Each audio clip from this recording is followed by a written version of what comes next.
All right, guys, it's been a long time coming, but pretty excited. Now, first off, guys, this is not permanent. The wires are just kind of scattered everywhere. We have a lot of wiring left to do. Obviously, as you can see, there's about 30 wires just kind of strewn about.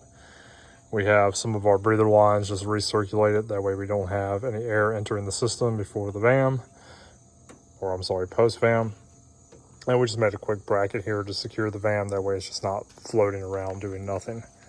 Our fuel pump is currently hot wired along with the ignition setup, and we're just going to jump the starter relay to get it going. We do have our little fuel pressure gauge hooked up over there. I'm not sure how well you can see it, but we have about 42 psi. Of course, that's with no vacuum on it, and that's the factory Ranger pump. Timing is set at about 10 degrees before top dead center. And of course, we have a bungee cord just holding our line of our wires out of the way there. Factory turbo coupe or SVO intercooler there, and Ranger roller set up with ARP head studs. So we're going to give her a shot and see if she'll fire up here.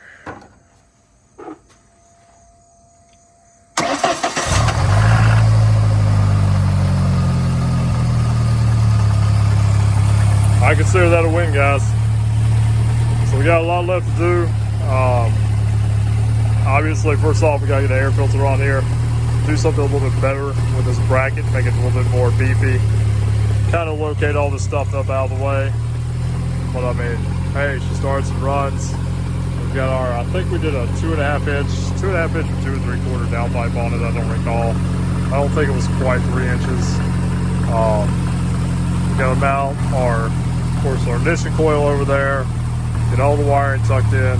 There is a lot left to do.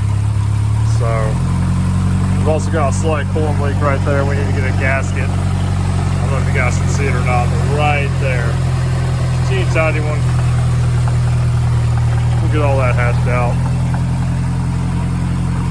But anyway, we also need to get a spout, because the spout for the Ranger is different than the one for the SVO, and our exhaust is just an open downpipe right now. But hey, she starts and runs. It's a huge improvement. Now, while running, you turbo coupe or SVO guys that know, running, we've got about 32 psi. If I pull that vacuum line off, it'll jump back up to about 42, 43-ish psi. I'm hoping that's correct. If not, we might have to get like a water blow pump or something like that in there. But hey, it is what it is. So far, we're pretty darn happy with it. So, give it a little rev here.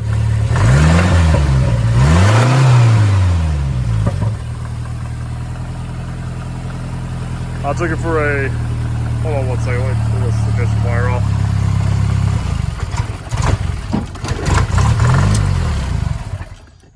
Sorry, the ignition wire didn't want to come off there for a second.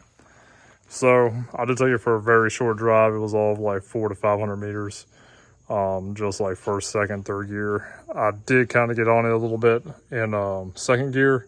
Turbo spooled up, felt really smooth. Right now we do have it running off of pure manifold pressure directly to the wastegate down there. So with that being said, we're probably only making like 8 or 9 pounds of boost, which is plenty, and I wasn't in it all the way.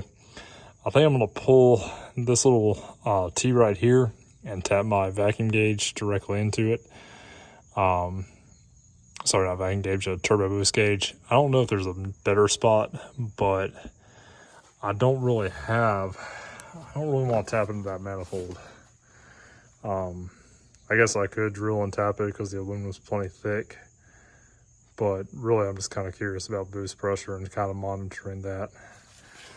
Tony had powder coated this, so I don't really want to, it's kind of pretty there. I'd hate to drill into that and mess that up, but that might be what we do. The EGR is present on here. However, both of those are blocked off. Both passages in there, so it's just deadheaded, so we don't have to worry about vacuum leaks from the EGR. Overall, really happy. I was really surprised in that little test drive I did. These motors only have 8-to-1 compression in them, and even with very low boost, it definitely got up and got out of its own way perfectly fine. 373 gears, R1 transmission in it still, so nothing special. but compared to the naturally aspirated engine, it functioned pretty well. Anyway, guys, as always, remember, be safe, take care of each other, and as always, all the way.